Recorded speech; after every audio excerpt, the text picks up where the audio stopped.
কখনো কি দেখেছেন কেক কাটার সময় এক্সাইটমেন্টের ঠেলায় চাকুটাই ভেঙে যায়,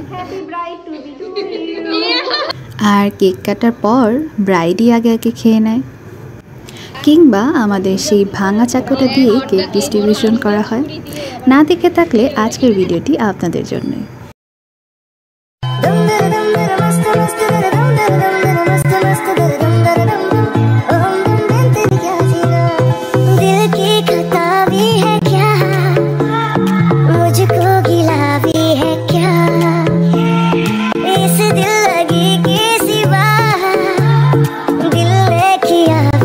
Hey guys, Assalamualaikum. Welcome back to another brand new video from Sister Style with Connected Vibes. অনেক দিন ধরে ইচ্ছা ছিল ক্যাম্পাসে আমার ফ্রেন্ডদেরকে নিয়ে এরকম একটা ইভেন্ট অ্যারেঞ্জ করার, অ্যান্ড ফাইনালি এবার সেটা খুব ভালোভাবেই সাকসেসফুল হয়েছিল। তো গত 16 তারিখে আমরা আমাদের ফ্রেন্ডের ব্রাইডাল শাওয়ারের অ্যারেঞ্জ করেছিলাম।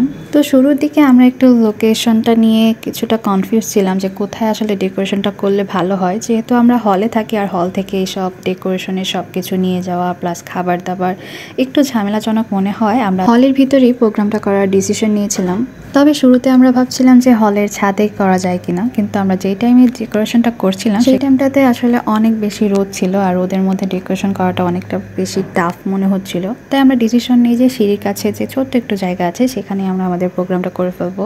সো যেই ভাবনা সেই কাজ, আমরা শুরুতেই চলে যাই আমাদের হলের ছাদের পাশে যে ছোট্ট সিঁড়ির কাছে জায়গাটুকু ছিল সেখানে। আর শুরুতেই আমরা ইভেন্টের জন্য যে নেটের কাপড়টা কিনেছিলাম সেটাকে কেজি দিয়ে কেটে তারপর হালকা একটু করে সেলাই দিয়েছিলাম যাতে সেটা ভালোভাবে দেয়ালে সেট করা যায়।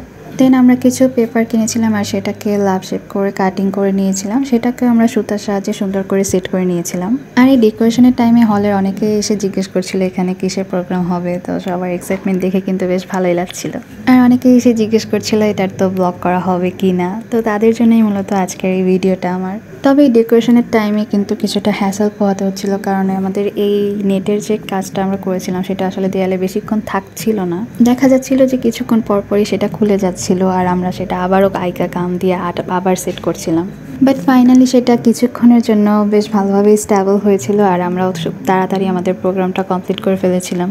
And here is our final bridal shower decoration. Basically আমরা অনেক কিছুই করার ট্রাই করেছিলাম, বাট সময় স্বল্পতা আর নানা রকম ব্যস্ততার কারণে সব কিছু করে উঠতে পারিনি, বাট যতটুকু পসিবল সেটা আমরা ট্রাই করেছি আমাদের মতো করে। দেন আমাদের খাবার দাবার রাখার জন্য টেবিলটাকে হালকা একটু ডেকোরেশন করে নিচ্ছিলাম, আর এখানে হচ্ছে আমাদের পেপার কাটিংয়ের পর যেগুলো অবশিষ্ট ছিল সেটা দিয়ে হালকা একটা ডেকোরেশন করছিলাম। তবে এই ডেকোরেশন শেষ হওয়ার আগে কিন্তু আমরা মোটেও না খেয়ে থাকিনি, আমরা কিন্তু খাবার দাবার আনার পরপরই কিছু কিছু করে খেতে নিচ্ছিলাম, কারণ দেখা যাচ্ছে যে এইবার ইভেন্টের যেই ডেকোরেশনটা সেটা সেট করার পরপরই খুলে যাচ্ছে, আবার আমরা খাওয়া দাওয়া করছি, তারপর আবার লাগাচ্ছি, আবার খুলে যাচ্ছে, মানে এভাবেই কিছুক্ষণ চলে যাওয়ার পর ফাইনালি কিন্তু আমরা আমাদের ইভেন্টটা সাকসেসফুলি কমপ্লিট করেছিলাম। আর ভিডিও শুরুতে তো আপনারা দেখে নিয়েছেন আমাদের ব্রাইডকে। তো ব্রাইডের সেই ভাঙা ছুরি দিয়ে কেক কাটার পর বাকি কেকটাও আমরা সুন্দরভাবে ডিস্ট্রিবিউট করে তারপর আমাদের খাওয়া দাওয়া শেষ করে নিই।